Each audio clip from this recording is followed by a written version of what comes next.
Magandang araw mga maka-full court, welcome back ulit sa aking channel. Ang pag-uusapan natin ngayon yung mainit na balita na gumulat sa basketball world. Ang biglaan pag-aanunsyo ni Bronny James na sasali siya ngayon sa NBA Draft 2024 at kasabay nito ang pagpasok niya sa transfer portal.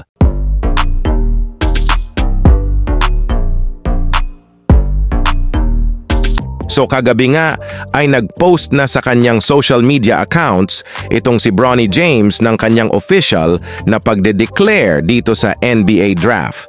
Pero kasabay nito ay ang pag-maintain ng kanyang college eligibility and also entering the NCAA transfer portal. Sinabi nila Bronny James dito sa kanyang interview na nakaharap ng kanyang anak sa tough decisions dito sa pagpasok sa NBA. Pero kahit ano pa nga daw ang kanyang maging decision, ay basta ay paalam lang daw to sa kanila. Bago tayong magsimula, ay alamin muna nga natin ang average stats nito ni Bronny James sa kanyang paglalaro dito sa USC Trojans. Well, nag-average lang naman siya ng 4.8 points, 2.8 rebounds, and 2 assists, shooting 36% from the field sa kanyang 2023-2024 season. Well, eto na ang tanong ng madami. Sapat na nga ba ang stats na to para makapasok sa NBA? Ang honest na sagot ko, para sa akin ay okay lang naman kasi yung stats na i-improve naman ito. Pero depende pa rin yan ng example nilang kagaya ka dito sa case si Bronny James na anak ni LeBron James.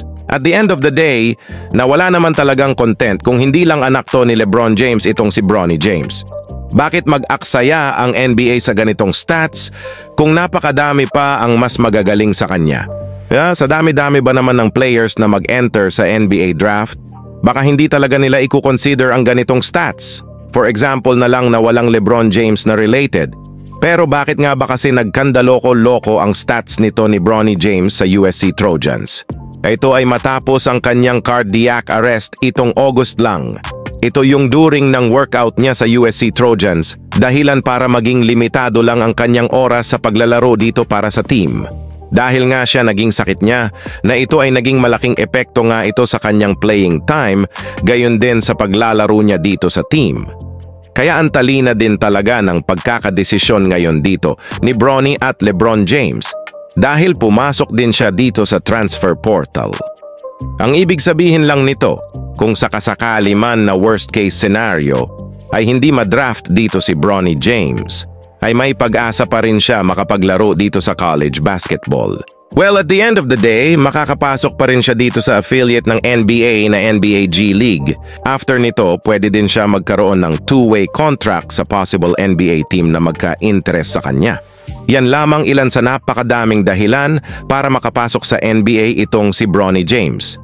Regardless kung anak siya ni LeBron James or hindi. Doon napakalaking factor na anak siya ni LeBron James dahil mas upapadali ang lahat. Alam natin yung sinabi ni LeBron James na limitado na lang daw yung paglalaro niya ng basketball. Pati tuloy ako nalungkot na mag-iretiro na itong si LeBron James. Alam naman natin na isa to sa mga pangarap ni LeBron James na makasama makapaglaro dito sa NBA ang kanyang anak.